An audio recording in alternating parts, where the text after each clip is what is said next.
ભુવનેશ્વરી અને મા ચામુંડા. મા ચામુંડાનો ઇતિહાસ અનેરો અને અદ્ભુત છે.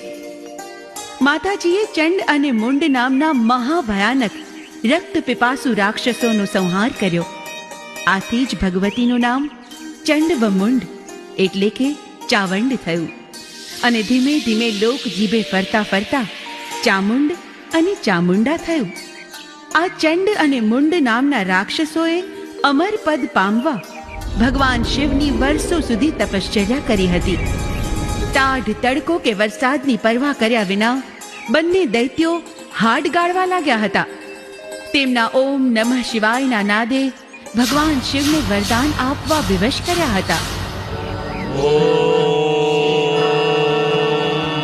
નમઃ શિવાય.